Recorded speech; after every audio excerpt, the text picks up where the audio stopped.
don't be afraid to put something out there, get feedback on it, and then grow from there and improve. Welcome to Honest eCommerce, where we're dedicated to cutting through the BS and finding actionable advice for online store owners. I'm your host, Chase Clymer, and I believe running an online business does not have to be complicated or a guessing game. If you're struggling with scaling your sales, Electric Eye is here to help. To apply to work with us, visit electriceye.io/connect to learn more. Now let's get on with the show.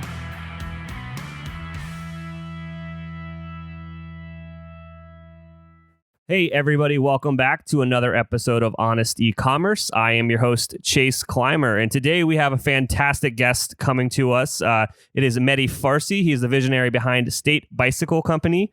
It's an amazing product that they have out there, and it's very unique because they're selling something, it's a little higher end online and it's completely digital native brand. So he's going to have a lot of insights on how to help move those products that kind of are traditionally those luxury products per se with the higher price points, how to move those online and connect with your customers and your brand. Welcome to the show today, Mehdi. All right. Thanks for having me. Oh, yes. This is going to be a fun one. So before we get into all the fun stuff that you have going on at State Bicycle, let's go back to before starting this business. What were you doing? What was your journey like? Yeah. So throughout college, I was working for a company called ImproveNet. They were a contractor to consumer matching service, kind of like Service Magic or Home Advisor, I think is now what it's called. So working on that and under the marketing wing, learning all about different keywords and campaigns that they were managing and several 100,000 different keywords and different campaigns. So I really got my feet wet that way. And then kind of always had the entrepreneurial spirit, really drawn towards design as well. So a lot of my friends and peers were in, filmmaking, photography, graphic design, and really into that. And so I got into obtaining and selling mid-century modern furniture and mid-century reproduction furniture. So with kind of my passion for that and also my e-commerce background, I started a furniture business where we were selling that type of furniture online. So this was, pretty early on. I would say 2005, 2006. So, before Amazon was kind of a juggernaut that it was. So I was doing that in college, actually wrote my honors thesis about how I could kind of grow that business, and got out of college, wasn't really sure what I was going to do. And so I was going to just kind of go the traditional route. I was like, I'll apply for the MBA school at ASU. I liked being a student. And so I went to apply and aced all my entrance exams, thought I was going to be like a slam dunk in. And I was told that I was denied on the basis that I didn't have enough work experience. And so that kind of gave me a little kick in the pants. And I was like, well, I guess I'm going to just be doing this business that I started. That was kind of, just extra money for a college student. I'm going to go pursue that full time. And so I did. And I was doing that. And my brother, who I work with now at State Bicycle, decided to join me in that. And we became partners in that. And we grew that. And we did, over $1 million gross in our first year, which, being 23 years old was phenomenal for us. And so, yeah, that's what we were doing before State Bicycle Company. Now, that was still back in like 2005, 2006 that you were... Yeah, 2005, 2006 into, it was when we started, and then I graduated in 2000. We both graduated actually in 2007, me in the spring and him in the fall. So, yeah. Yeah, so after 2007, that's kind of what we were doing full time. That was way back in the day before, Shopify and all this direct-to-consumer craze. And I feel like it's definitely a lot easier to start a business these days. Totally. Yeah, we were relying very heavily on eBay. I think later on, actually even Amazon, but just Amazon like seller, not like selling to Amazon, but you could set up like a small shop on Amazon. So we were doing that, but eBay was definitely a big driver for us. And then also selling like locally as much as we can, and building our own website, through GoDaddy. There wasn't really as many e-commerce like back-end options, as you said, at that time. Absolutely. I that's probably where I first started to get really deep into this stuff and learning web design and all that stuff. I think I was playing around with WooCommerce back then. I don't even know if that was out yet. Sure. Yeah. I think we were on something called Volusion. Oh yeah, definitely heard of that one. So is that business still around, or did you guys sell it or kind of calm it down? We kind of phased it out. Yeah. So kind of to backtrack a little bit, again, kind of in that 2007-8 range, that we started seeing like a lot of our peers and friends riding fixed gear bikes, and they were definitely popular amongst younger people at that time. And we were brought up around cycling, so we spent our summers watching the Tour de France, and it was something that was always a part of our lives as kind of a sport and activity. Nothing that we were, super crazy active in terms of cycling, but it was something that was always a part of our childhood and even adolescence. And kind of in the process of wanting to get one of these fixed gear bikes that we just were kind of learning about ourselves, we realized that it was not the easiest thing to get. So at that time, there was virtually no retailers selling online. And then locally here in Arizona, there were only maybe one or two shops in the whole state that were carrying fixed gear related products. And even in that case, you would have to buy the frame from one manufacturer. A different manufacturer would buy the wheels, and you might have to go online to find the crank that you wanted. And by the time you did all the research, figured it all out, priced everything out, you'd be looking at well over $1,000, a ton of time. And for someone who was just kind of getting into it, that wasn't very attractive because you don't know, and it was like a pretty considerable spend. So we actually went kind of through some of our supply chain in Asia and asked around, started looking at bicycle manufacturers, and we're like, hey, maybe we know there's going to definitely be a demand for these things.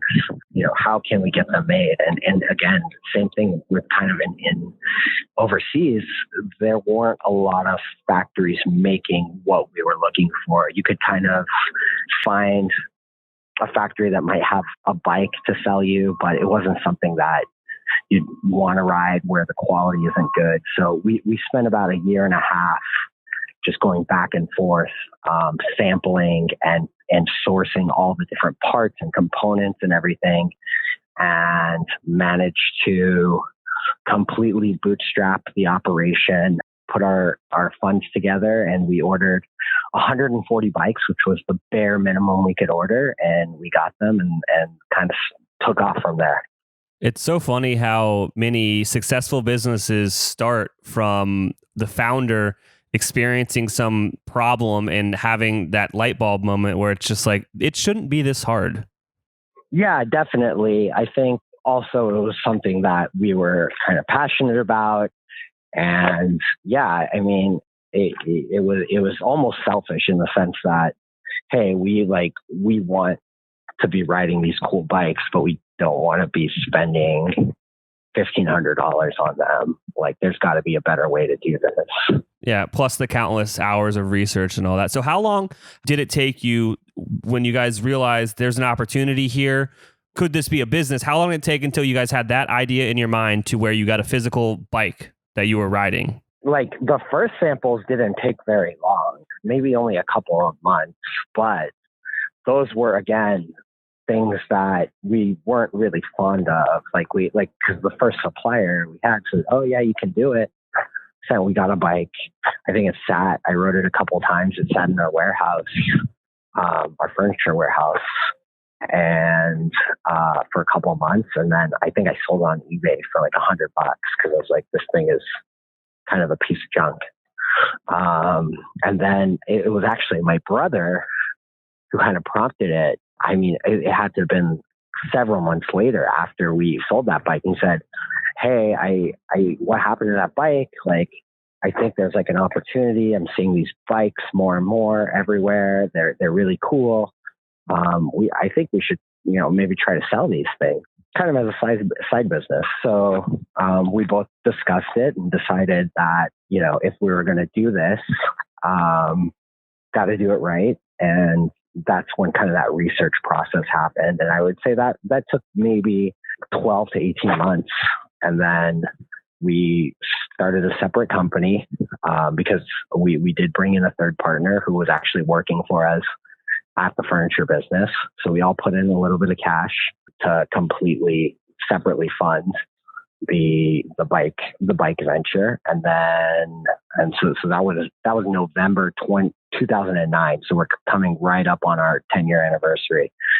And then we started selling bikes that March of 2010. And this is before we even, I think, had a name of a company or anything. We were just selling generic kind of fixed gear bikes, unbranded fixed gear bikes, I should say. That's amazing. So you guys were scaling that up, and the furniture business is still going. Yeah, still humming along. Yeah. So like all the proceeds for the bike business, just kind of we were able to reinvest. So when did you guys kind of start to shift your focus away from furniture into these bicycles and kind of just go all in?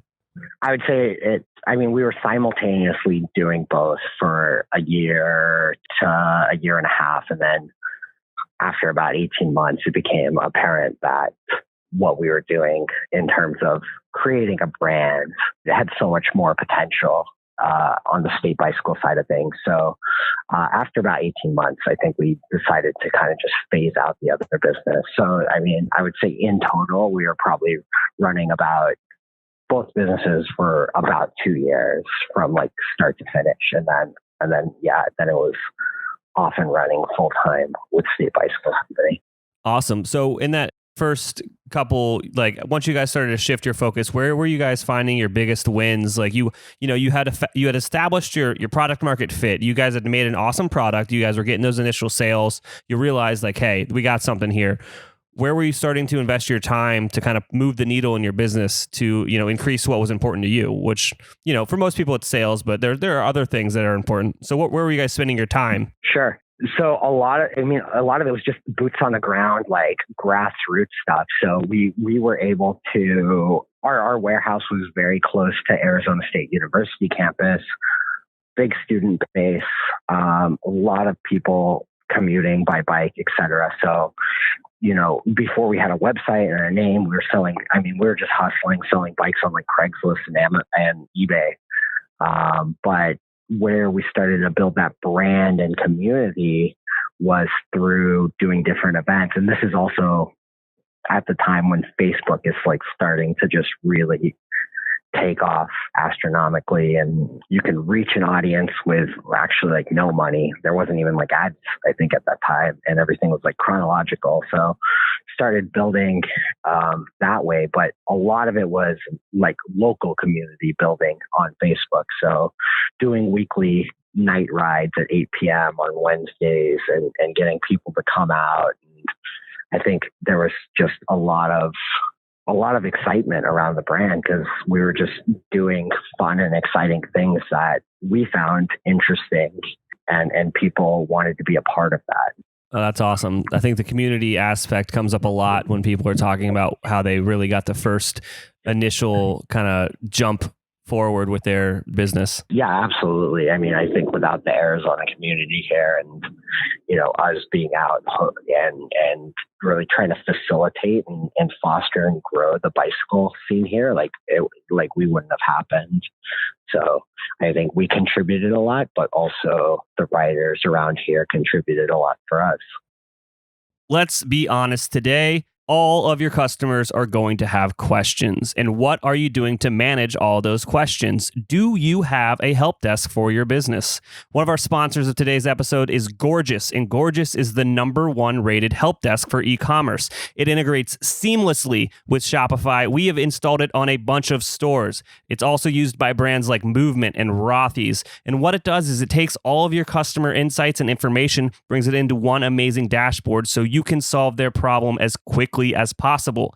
If you want to give Gorgias a try, visit gorgias.link/honest. That's GORGIAS.LINK/HONEST to get your second month free. So let's jump through time to the present day. You guys have been doing this for almost 10 years now. Let's change since then. Oh my goodness. So, I mean, a lot has changed and a lot is the same. So, I mean, for one, the products are, way different. So we started with what is now called our 4130 line.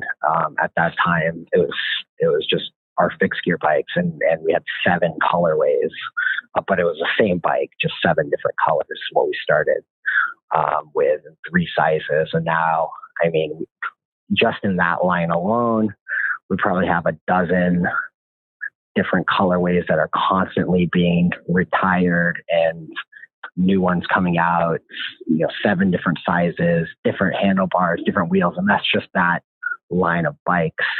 But we've branched out. We do city bikes now that are more casual. We have a more price point entry-level bike at $299, which is called our core line out.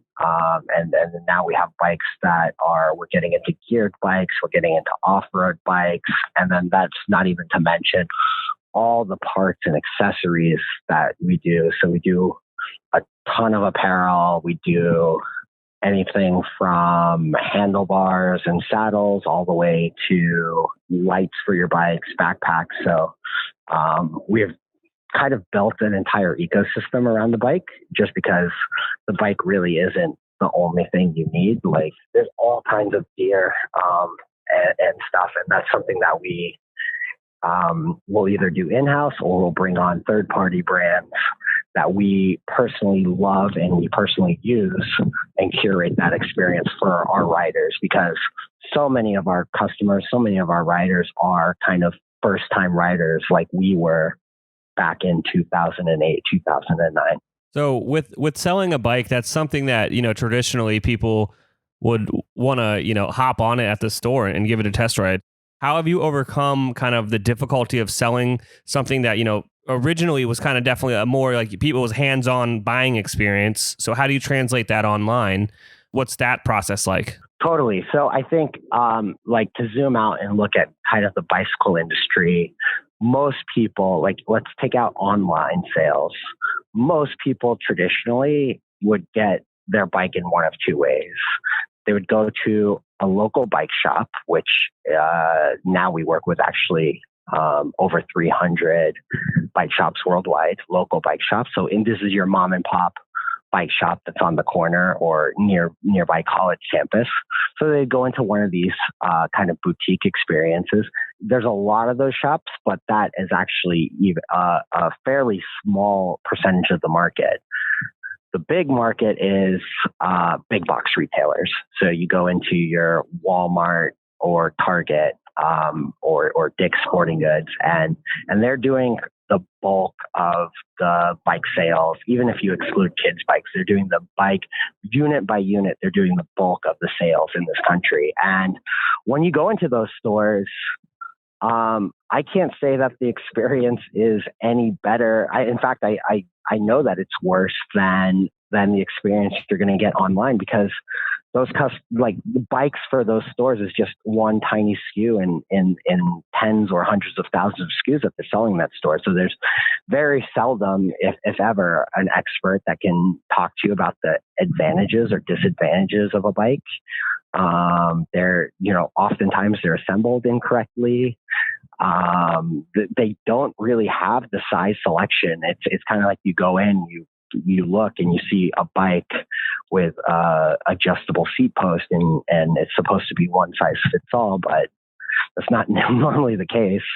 So I think by being online, we can actually, you can sit down, you can, look at the pictures, you can read about how you can customize the bike. We have very detailed geometry and size chart recommendations.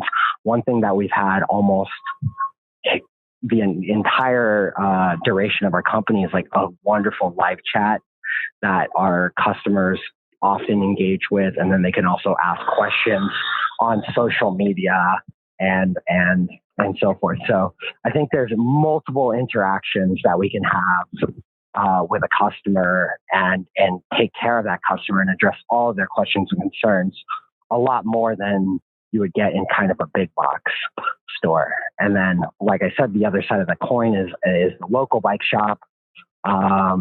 There are some great local bike shops. There are some bike shops that are not so great. So that's going to kind of be a coin flip on what kind of experience you get there. In the bike world, there is definitely kind of a stigma, or I guess kind of a stereotype, that a lot of the bike shops are kind of like the high fidelity, snobby record store, where if you go into a bike shop and you don't look a certain way or act a certain way, or even on some of the higher end, stores, if you're not wearing clothes where they think that they can't sell you a $2,000 or $3,000 or $4,000 bike, the employees there are not really great for their customers. And don't get me wrong, that's not every bike shop at all, but there are countless people that have poor experiences in these types of shops because it is kind of cliquey in a way. And that problem is only exacerbated if you're a woman or a person of color. So our whole thing, and it kind of harkens back to kind of the grassroots efforts that we're doing, is we wanted to be as inclusive as possible for everyone. Like our mission, whether it's the price point of the bike, the design of the bike, or just our general attitude to new riders and our patients, and explaining what kind of gear you need and the maintenance and everything. Our goal is just to get more riders on the road, because that makes everyone safer, that makes everyone healthier, and it's good for our environment. And ultimately, we're sharing our passion for cycling with more people. Absolutely. That was a great answer. And I mean, just my takeaway was, if you want to sell something that's traditionally more long-term sale, you got to answer every question. You got to be the nicest about it, and you got to be, an expert in exactly what you're doing. And I think that's going to help anyone that's selling a product that could be, compared to a bicycle. Yeah, absolutely. So the one thing that we always have to remind ourselves is, especially the further we get away from the beginning of the company, is that we were not always this knowledgeable. We were not always in the position. Most of our customers do not self-identify as cyclists. So as the brand has grown, we've definitely bled into that cycling industry, and we get hardcore riders. But I would say those people only make up 10 to 20% of our client base. 80% of our customers are, the kid, or, I say kid, but, the young person that either is going to college and they've had the same mountain bike that their parents bought them in middle school, and they are finally buying their first bike with their own money, and they want something a little nicer. It's that person, or it's the person, freshly graduated, and they got a job in an apartment in a city, and it's just frankly inconvenient and doesn't make sense to commute by car, so they want a bike so they can get to work and back home and go to the bar after work. So they want something like that. They want something that's easy to maintain, simple. So that's why the majority of our sales are still fixed gear and single speed bikes, one gear. And I would say the majority of the commutes on our bikes are sub 5 miles, sub 10 miles type of thing. Absolutely. So let's switch it up a little bit here now. So let's talk about how important is your content strategy to the overall success of State Bicycle? I mean, I think it's they go hand in hand. They're intertwined. Really, like with us not having a physical storefront, the many ways that we interact with the customers it's all digitally, whether that's our live chat, whether that's our social media, whether that's through our advertising, whether that's through our YouTube videos. Those are all of our touch points with our customers, and being able to clearly convey our messaging and what we stand for and just our overall vibe is really important. And that's why someone would choose to spend their hard-earned cash. Again, many of our customers are college students. They're on a budget, and they're choosing to spend their dollars with us, and we don't take that lightly. So one of the ways that we are able to, convince people and people choose to spend the money with us is through our content strategy. Like I said, otherwise, we're not the cheapest bike on the market. We're not the most expensive, but we're not the cheapest whatsoever. So people have a myriad of options, but they're choosing to come to State because of that brand and because of what we stand for. And that's backed up by the quality of the product, but it's really reinforced through the content and conveyed through the content, I should say. So what are some of the, tactics of producing the content for the business? Which ones seem to work the best? Really is going to depend on like the line of bike and the different personalities. So most of our content that you see is going to be, we call it kind of casually competitive.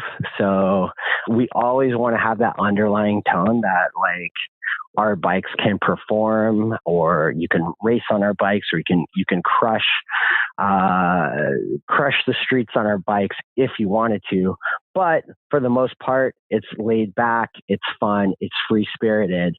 And that's kind of the messaging that we always try to convey.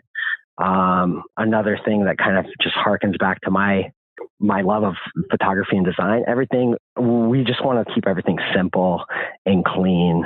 Again, most of our bikes are going to first-time bike buyers, and we don't want people to really have to get into the weeds of too much maintenance or too much technical knowledge. We want to sell bikes to people that can just get on the bike and go. So those are the kind of the messaging that we're always trying to convey. And we do that through, a variety of ways. We try to translate that in our photography, like I said, in the copy on the website, through our different video series and video ads, etc. Awesome. That sounds great. Well, before I let you go here, is there anything else that you kind of want to share with our audience? It sounds a little cliche, but if you have something that you're passionate about and you have an idea, like, don't be afraid to fail, especially if you're like a young person. That's kind of the best time to take risks because you have a lot less to lose. So if there's young people listening, if you have an idea, don't wait and don't sit on it too much. Just execute, and who knows what could happen. Absolutely. You'll figure it out from there. Yeah, definitely. And your plan day one doesn't have to be, your plan like 5 years from now. You do take it day by day. Absolutely. You take it day by day, you sell product, whatever you're putting out there, you're getting, and then you get external feedback and you process that and then you get better. It's always been an ebb and flow. We've been in a lot of ways driven by the taste and our interests of our customers. And that's another way that, in social media can be so helpful too. You need to have a balance between listening to your customers and putting out, what you think is right, but don't be afraid to put something out there, get feedback on it, and then grow from there and improve. That's a lovely way to end the episode. Thank you so much for coming on the show. Yeah, thanks for having me. I cannot thank our guests enough for coming on the show and sharing their journey and knowledge with us today. We've got a lot to think about and potentially add into our businesses. Links and more information will be available in the show notes as well. If anything in this podcast resonated with you and your business, feel free to reach out and learn more at electriceye.io/connect. Also, make sure you subscribe and leave an amazing review. Thank you.